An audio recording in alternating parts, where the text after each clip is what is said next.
5 seconds. Madam Speaker, I rise to present the interim budget for the year 2019-20. Madam Speaker, the people of India gave a strong mandate to our government. Under the visionary leadership of Honorable Prime Minister Shri Narendra Modi, we have given the most decisive, stable, and clean government and have undertaken transformational structural reforms.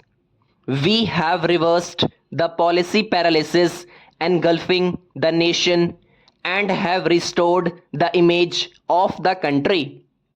The major achievement of this government was that we strived our utmost to change the mindset and ignited the self confidence of the nation. I can proudly say that India is solidly back on track and marching towards growth and prosperity. We have prepared the foundation for sustainable growth, progress, and better quality of life for all our people. We are moving towards realizing a new India by 2022 when we celebrate 75 years of India's independence, an India which is clean and healthy, where everybody would have a house with universal access to toilets, water, and electricity, where farmers' income would have doubled, youth and women would get ample opportunities to fulfill their dreams, an India free from terrorism, communalism, casteism, corruption, and nepotism. Madam Speaker, the last 5 years have seen India being universally recognized as a bright spot of the global economy. The country witnessed its best phase of macroeconomic stability during this period. We are the fastest growing major economy in the world with an annual average GDP growth during the last 5 years higher than the growth achieved by any government since economic reforms began in 1991. From being the 11th largest economy in the world in 2013-14, we are today the 6th largest in the world. Besides generating high growth rate, we contained double-digit inflation and restored fiscal balance. Inflation is a hidden and unfair tax on the poor and the middle class.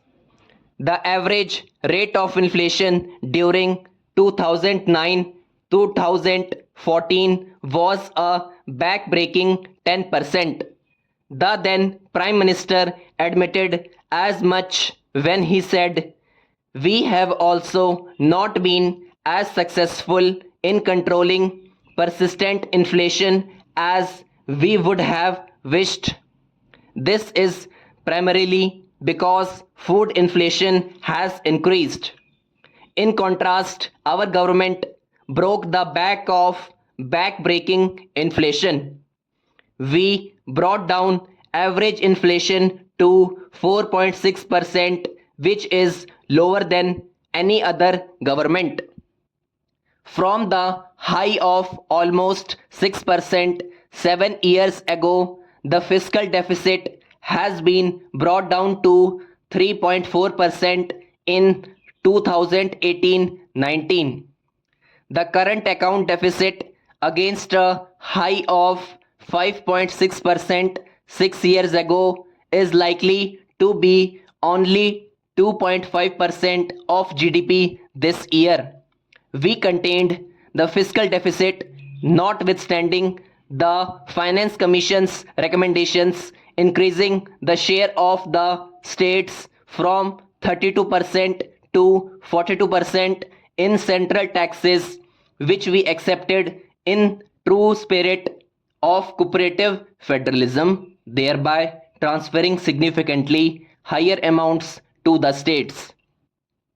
Due to a stable and predictable regulatory regime, growing economy, and strong fundamentals, India could attract massive amount of foreign direct investment during the last 5 years, as much as $239 billion. This period also witnessed a rapid liberalization of the FDI policy, allowing most FDI to come through the automatic route. Madam Speaker, the last 5 years have witnessed a wave of next generation structural reforms which have set the stage for decades of high growth. We have undertaken path breaking structural reforms by introducing goods and services tax and other taxation reforms. The period of 2008-14 will be remembered as a period of aggressive credit growth, and as per RBI, the primary reason for spurt in non-performing loans and stressed assets. Outstanding loans of public sector banks ballooned from rupees 18 lakh crore to rupees 52 lakh crore during this period. Many projects were started that could either not be completed or had low capacity utilization, resulting in their inability to pay back their loans. There were high stressed and non-performing assets NPAs amounting to rupees 5.4 lakh crore in 2014. Many more were hidden through restructuring or otherwise, which were discovered during asset quality reviews and inspections carried out since 2015. We put a stop to such questionable practices and stopped the culture of phone banking. The 4 Rs approach of recognition, resolution, recapitalization, and reforms has been followed. A number of measures have been implemented to ensure clean banking. Through a transparent and accountable process, we recognized these NPAs. The Insolvency and Bankruptcy Code has institutionalized a resolution friendly mechanism which is helping in recovery of non performing loans while preserving the underlying businesses and jobs. Earlier, only small businessmen used to be under pressure of repayment of loans, while in the case of big businessmen, it was the headache of banks. But now, defaulting managements are either paying or exiting their businesses. A large amount has been recovered by banks.